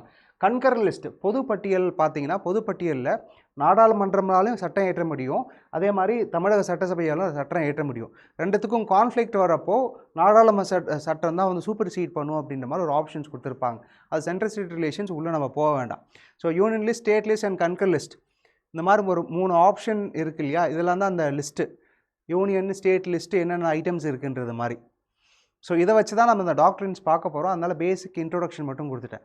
மோஸ்ட்லி இந்த மாதிரி டாக்ட்ரின்ஸ் வந்து கேட்க மாட்டாங்க. இன்கேஸ் கேட்டாலும் ஆன்சர் பண்ணுன்றதுக்காக எக்ஸ்பிளைன் பண்ணுறேன். ஸோ அது ரொம்ப சீரியஸ் நோட்டில் எடுத்துக்காமல் வாட் இஸ் வாட், என்ன கேஸ்ன்றது மாதிரி ஞாபகம் வச்சுக்கோங்க. டாக்ட்ரின் ஆஃப் டெரிட்டோரியல் நெக்ஸஸ், மண்டல தொடர்பு கோட்பாடு அப்படின்னா என்ன அர்த்தம்னா, இப்போது ஸ்டேட் லிஸ்ட்டில் மாநில பட்டியலில் சில பவர்ஸ் வச்சுருக்காங்க. இப்போ for example sales tax. So இப்போ ஆக்சுவலி இப்போ ஜிஎஸ்டி கீழே வந்துருச்சு. பட் எக்ஸ்பிளைன் பண்ணுறதுக்காக நான் அந்த எக்ஸாம்பிள் எடுக்கிறேன். இப்போது Tata iron and steel company வந்து பீகாரில் லொக்கேட் ஆகிருக்கு. ஸோ அதோட சேல்ஸ் வந்து பீகாரில் லொக்கேட் ஆகி அங்கே தான் மேனுஃபேக்சரிங் பண்ணுறாங்க. அதோட சேல்ஸ் வந்து கர்நாடகா, தமிழ்நாட்டில் நடக்குதுன்னு வச்சுக்கோங்க. ஸோ பீகார் கவர்மெண்ட் வந்து ஒரு டேக்ஸ் விதிக்கிறாங்க. இந்த மாதிரி எங்கள் ஊரில் பீகாரில் மேனுஃபேக்சரிங் பண்ணி தமிழ்நாட்டிலையும் கர்நாடகாலையும் போய் Tata steel and iron plant இருக்கு இல்லையா, அந்த டாடா ஸ்டீல் அந்த கம்பியை விற்கிறதுக்கு, டாடா ஸ்டீல் கம்பியை விற்கிறதுக்கு எங்களுக்கு நீங்கள் டேக்ஸ் பே பண்ணுங்கள், கர்நாடகாவில் விற்றாலும் சரி தமிழ்நாட்டில் விற்றாலும் எங்களுக்கு டேக்ஸ் பேங்கன்னு சொல்லி ஒரு சட்டம் கொண்டு வராங்க. அப்போ சுப்ரீம் கோர்ட்டில் கேஸ் போகிறப்போ அது எப்படி பீகாரில் இருக்கிற கம்பெனி கர்நாடகாவிலும் தமிழ்நாட்டிலையும் கேஸ் போடலாம் அப்படின்னு இல்லை டேக்ஸ் போடலான்னு கேட்குறாங்க. அப்போ சுப்ரீம் கோர்ட் சொன்னது தான் அந்த டாக்ட்ரின் ஆஃப் டெரிட்டோரியல் நெக்ஸஸ். அதுக்கு சம்மந்தம் இருக்கிறப்போ இந்த மாதிரி டேக்ஸ் போடலான்னு சொல்லி Tata iron and steel private limited versus state of பீகாரில் ஜட்ஜ்மெண்ட் கொடுத்துருப்பாங்க. 1958 வந்த கேஸ். அதான் sufficient territorial nexus between both. ஏன்னா பர்டிகுலராக சேல்ஸ் டேக்ஸ் வந்து ஸ்டேட் ஜிஎஸ்டி கீழே வருது அப்படின்னா அந்த ஸ்டேட் தான் லா கொண்டு வர முடியும், டேக்ஸ் லா கொண்டு வர முடியும் அப்படின்ற மாதிரி சொல்லியிருப்பாங்க. Next doctrine of pith and substance. So ஆக்சுவலாக pith and substance, colourable legislation இது கிட்டத்தட்ட ஒரே மாதிரி தான். இப்போ union list, state list, concurrent list இருக்குது இல்லையா. ஸோ இப்போது மாநில பட்டியலில் வந்து அக்ரிகல்ச்சர் இருக்குது, அதே மாதிரி மத்திய பட்டியலில் அக்ரிகல்ச்சர் ஒரு ஆப்ஷன் கிடையாது. பட் ஏதாவது ஒரு பேர் மூலயமா ஒரு சட்டம் கொண்டு வருவாங்க. இதுக்கு நான் புரியறதுக்காக ஒரு எக்ஸாம்பிள் சொல்கிறேன். ஸோ ஆக்சுவலாக ஒரு முன்னாடி ஒரு இன்ஸ்டிடியூஷனில் ஒர்க் பண்ணிகிட்டு இருக்கிறப்போ ஒரு பர்சன் வந்து ஜியாகிரஃபி கிளாஸஸில் மட்டும் மார்க்ஸ் ரொம்ப கம்மி, ஜியாகிரஃபி டெஸ்ட்டில் மட்டும் மார்க் நிறைய கம்மியாக வாங்கிட்டு இருந்தான். இப்போ அந்த பையனை கூப்பிட்டு கேட்டேன், ஏன்பா நீ வந்து மற்ற டெஸ்ட்டெல்லாம் நல்லா வாங்குற, என் சப்ஜெக்ட்டு மற்ற சப்ஜெக்ட் எக்கனாமிக்ஸ்லாம் நல்லா வாங்குற, ஜியாகிரஃபியில் மட்டும் ஏன் மார்க் கம்மியாக வாங்குற, பாலிட்டி நல்லா படிக்க வருதுன்னா ஜியாகிரஃபி உங்களால் படிக்க வேணும், அதுவும் லாஜிக்கல் அண்டர்ஸ்டாண்டிங் தானே அப்படின்ற மாதிரி கேட்டேன். அதுக்கு அந்த பையன் சொன்னது வந்து 4 ரீசன். என்ன ரீசன் அப்படின்னா, ஜியாகிரஃபி கிளாஸில் உட்காந்தா எனக்கு தூக்கமாக வருது. 2வது, ஜியாகிரஃபி சார் போட்டுட்டு வர சட்டை எனக்கு பிடிக்கல, ஜியாகிரஃபி சார் பார்த்தாலே எனக்கு பிடிக்கல. இந்த மாதிரி 4 ரீசன் சொல்லிக்கிட்டே இருந்தான். அதுக்கு ஆக்சுவலாக ஒரே மீனிங் என்ன அப்படின்னா, அவனுக்கு ஜியாகிரஃபி கிளாஸ் புரியல. இந்த மாதிரி சொல்கிறதுக்கு பதிலாக 4 ரீசன் சொல்லிக்கிட்டே இருந்தான். இதே மாதிரி தான் ஆக்சுவலாக சட்டம் கொண்டு வரப்போ. இப்போது for example police and law and ஆர்டர்னு ஒரு ஆப்ஷன் வந்து மாநில பட்டியலில் இருக்குதுன்னு வச்சுக்கோங்க. ஸ்டேட் லிஸ்ட்டில் வந்து போலீஸ் அண்ட் லா அண்ட் ஆர்டர்னு ஒரு ஆப்ஷன் இருக்குது. ஆனால் சென்ட்ரல் கவர்மெண்ட்டில் அந்த ஆப்ஷன் கிடையாது. நேஷ்னல் இன்ட்ரெஸ்ட் ஆர் நேஷ்னல் செக்யூரிட்டின்னு ஒரு வார்த்தை வந்து எதில் இருக்குன்னா யூனியன் லிஸ்ட்டில் இருக்குது. அந்த நேஷ்னல் செக்யூரிட்டி யூஸ் பண்ணி ஒரு லா கொண்டு வராங்கன்னு வச்சுக்குவாங்க. அந்த நேஷ்னல் செக்யூரிட்டியை ப்ரொடெக்ட் பண்ணுறதுக்காக நாங்கள் ஒரு போலீஸ் ஃபோர்ஸ் கொண்டு வரோம், சென்ட்ரல் ஆர்ம்டு போலீஸ் ஃபோர்ஸ் அப்படின்னு கொண்டு வராங்கன்னு வச்சுக்குவாங்க. இது எக்ஸாம்பிளுக்காக மட்டும் எடுத்துக்குவாங்க, ரொம்ப சீரியஸ் டிபேட் எடுத்துக்குவாங்க. ஸோ இந்த மாதிரி லிஸ்ட்டில் இல்லாத ஐட்டம்ஸை வச்சு ஒரு எக்ஸ்ட்ராடினரி மீனிங் வச்சு கொடுக்குறாங்க இல்லையா, அதுதான் doctor of pith and substance. இல்லை இதுவும் புரியல, இன்னொரு எக்ஸாம்பிள் சொல்கிறேன். ஆக்சுவலாக ஃபார் எக்ஸாம்பிள் இது வந்து ட்ரெயின். ஆக்சுவலாக இந்த இமேஜ் வந்து ட்ரெயின் சொல்கிறதுக்கு பதிலாக ஒரு லாவை எப்படி கொண்டு வருவாங்கன்னா, ஃபார் எக்ஸாம்பிள் ஒரு இன்ஜின் இருக்கும், அந்த இன்ஜினுக்கு பின்னாடி ஒரு 10 பொட்டி வரும், அது ரெண்டுமே பேரலாக இருக்கிற ஒரு ட்ராக்கில் ஓடும் அப்படின்ற மாதிரி ஒரு ட்ரெயின் சொல்கிறதுக்கு பதிலாக ஒரு பெரிய கதையாக கொண்டு வந்து அதுக்கு நாங்கள் சட்டம் ஏற்றுன்னு கொண்டு வருவாங்க. ட்ரெயின் சொன்னால் அது வந்து ஸ்டேட் லிஸ்ட்டில் இருக்குது. அந்த வார்த்தையை சொல்லாமல் பெரிய கதையாக சொல்லி அதுக்கு நாங்கள் சட்டம் கொண்டு வரோன்னு கொண்டு வருவாங்க. அதான் யூனியன் லிஸ்ட் ஸ்டேட் லிஸ்ட்டில் இந்த மாதிரி யூனியன் லிஸ்ட்டில் ட்ரெயின்னு இருக்குதுன்னு வச்சுக்கோங்க. ஸ்டேட் லிஸ்ட்டில் ட்ரெயின்னு இருக்குது. யூனியன் லிஸ்ட்டில் அந்த மாதிரி வார்த்தை கிடையாதுனால இந்த மாதிரி ஒரு பெரிய கதையை சொல்லி ஒரு ஆப்ஷன்ஸாக கொண்டு வருவாங்க, சட்டம் கொண்டு வருவாங்க. அதுதான் பித் அண்ட் சப்ஸ்டன்ஸ், பித் மற்றும் பொருள் அப்படின்ற மாதிரி சொல்லுவாங்க. பித் அண்ட் சப்ஸ்டன்ஸ் இது வந்து state of Bombay versus FN Balsara அந்த ஜட்ஜ்மெண்ட் கீழே சொல்லியிருப்பாங்க. Next doctrine of colourable legislation, வண்ணமையான சட்ட கோட்பாடு அப்படின்னு சொல்லுவாங்க தமிழில். இதுவும் அதே ஆப்ஷன் தான். அக்ரிகல்ச்சருன்றது ஸ்டேட் லிஸ்ட்டில் இருக்குது. யூனியன் கவர்மெண்ட் வந்து இப்போ அக்ரிகல்ச்சருக்கு பதிலாக அக்ரிகல்ச்சர்ன்ற ஒரு பேருக்கு பதிலாக ஏதோ ஒரு கலர் கொடுத்து கொண்டு வருவாங்க. ஃபார் எக்ஸாம்பிள் ஃபார்மர்ஸோட இன்கம்மை நாங்கள் டபுள் பண்ணுறதுக்காக நாங்கள் ஒரு சட்டம் கொண்டு வரோம் அப்படின்ற மாதிரி. அஃப்கோர்ஸ் அக்ரிகல்ச்சர் கீழே தான் அதை கொண்டு வர முடியும். பட் ஃபார்மர்ஸ்க்கு நாங்கள் டபுள் பண்ணுறதுக்காக, ஃபார்மர்ஸோட இன்கம் டபுள் பண்ணுறதுக்காக, பாலிசி வேறு சட்டம் வேறு. பாலிசின்றது ஜென்ரலாக இதை கன்சிடர் பண்ணுங்கன்றது, சட்டமாக ஒன்று ஏற்றி கொண்டு வராங்கன்னு வச்சுக்கோங்க. ஸோ ஒரு விஷயத்தை கலர் கொடுத்து பண்ண முடியாத ஒரு சட்டத்தை கலர் கொடுத்து வேறு விதமாக கொண்டு வர்றது தான் colourable legislation. So colourable legislation இதுதான் வந்து இந்த கேஸ் கீழே கொண்டு வந்திருப்பாங்க. ஸோ இதோட இன்றைக்கி கிளாஸஸ் ஓவர். நெக்ஸ்ட்டு கிளாஸஸில் வந்து உங்களோட union parliament and state legislative assembly வந்து பார்க்க போகிறோம். ஸோ நம்ம ஷெடியூல் போட்டு அனுப்பியிருக்காங்க இல்லையா, அந்த ஷெடியூலை தாண்டி அடிஷ்னலாக கிளாஸஸ் உங்களுக்கு எடுத்துகிட்டு இருக்கிறதுனால அந்த ஷெடியூலில் 1 or 2 கிளாஸஸ் பின்னாடி தான் வரும் உங்களுக்கு. ஆக்சுவலாக ஷெடியூலை ஃபாலோ பண்ணுறதை தாண்டி வீக்லி உங்களுக்கு அனுப்புகிறாங்க இல்லையா, அதை நீங்கள் ஃபாலோ பண்ணிக்குவாங்க. ஏன்னா அதை ஃபாலோ பண்ணிங்கனால தான் உங்களால் கரெக்டாக எந்த கிளாஸஸ் அப்படின்றத மேட்ச் பண்ண முடியும். நெக்ஸ்ட்டு கிளாஸஸில் வந்து நாடாளுமன்றமும் தமிழோட சட்டசபை இந்த ரெண்டோட கம்பேரிசன், அதை தாண்டி அடிஷ்னலாக வர்றது வந்து நம்ம லோக்கல் கவர்மெண்ட்ஸ் போயிடலாம். ஸோ ஏன்னா மற்றதெல்லாம் சிலபஸில் கிடையாது, சிலபஸ் சென்ட்ரிக்காக மெயினாக பார்த்துட்டு போவோம். அடிஷ்னலாக இருக்கிற கண்டென்ட் மட்டும் நான் சேர்த்து உங்களுக்கு சொல்லிட்டு வரேன். மீதி இருக்கிற டாக்குமெண்ட்ஸ் எல்லாமே ஃபர்தர் கிளாஸஸில் வரும். Thank you every one.